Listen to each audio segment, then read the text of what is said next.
Այսօր Մայրաթոր Սուրբ Էջմիածնում վաղուց ի վեր ծրագրավորված էր կազմակերպելով Հայաստանյաց բոլոր թեմերի քահանայից հավաքը։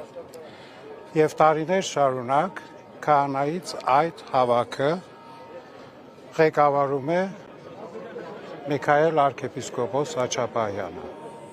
Եվ ժամը 11-ին մենք այդ ժողովը պիտի ունենանք, եւ մինչ այդ գուշկանները եկան, որ նման գործողություններ պիտի կատարվեն։ Բոլորիդ քաչ հայտնի է այս իրողության մասին եւ պիտի ասենք, որ բնականաբար մենք որևէ մեկս չի ընդունում այդ գործողությունների իրավականությունը ու նաև հատկապես ձևը, որովհետև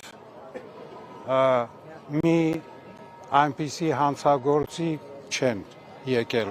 տանելու կամ բերման ենթարկելու։ Եվ ձեզ պիտի ասեմ, որ Միքայել Սրբազանը ազնվորեն իր ազնվական որոշումը արեց,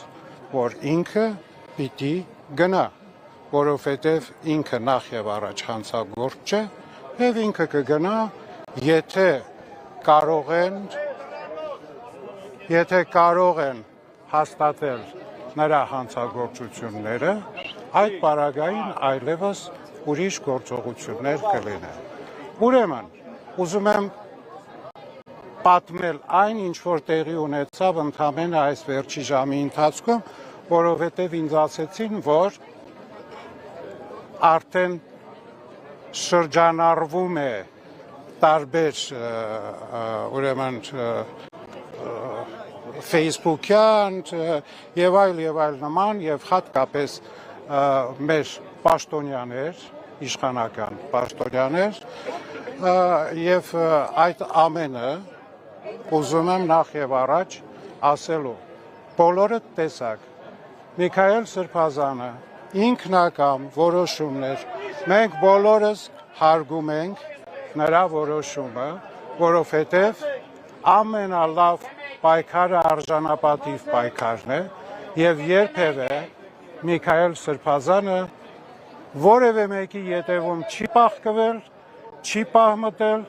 եւ նման նպատակ էլ չունի։ Այդ այն մարդը չէ։ Ի վերջո ուզում եմ ձեզ ասել, գնացեք իմացեք նրա տոհմածառը։ Աչապահյանները բոլոր ժամանակներում եղել են մեր ազգի եկեղեցվո եւ պետականության առաջամարտիկները։ Եվ այսօր կատարվում է այն, ինչ որ կատարվեց 1915 թվականին, երբ Միքայել ծայրագույն վարդապետ Աչապահյանին թուրքերը պարզապես կտոր արեցին։ Մենք 21-րդ դարում ենք, մենք իբր ժողովրդավար երկրում ենք, սակայն ուզում եմ ասել, Միքայել Սրբազանը մոտեցավ ավտոմեքենային եւ ավտոմեքենայի մոտից ժողովուրդը նրան թույլ չտվեց նստելու ավտոմեքենա։ Ժողովուրդը, ովքեր որ Հայաստանի Հանրապետության հպարտ քաղաքացիներ են, հավատավոր քաղաքացիներ են եւ իրական քաղաքացիներ են։ Եվ երկրորդ անգամ եւս փորձը արվեց, նորից էլի մենք չկարողացանք։ Այնպես որ որևէ մեկը չի պահմտվում եւ որևէ մեկը փախուստ չի տալիս չիրագործած հանցագործությունից։ Սա ես ուզում եմ բոլորիդ հայտնել եւ բոլորը տականատես եք դեռ։ Ես իմ հայտարարությունն արեցի, հետո ժամանակ կունենա։ Ես ասելիք ունեմ, եթե դժվար չի։